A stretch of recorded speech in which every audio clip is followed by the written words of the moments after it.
Guava, ayan, oh. So, may isa pa 'tong guava malaki. So, hiwain natin 'to. Alam niyo magkano 'to?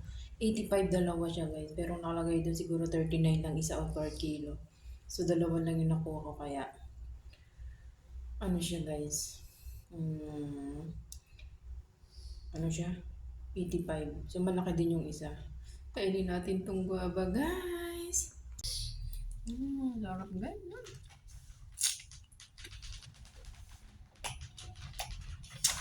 Big guava.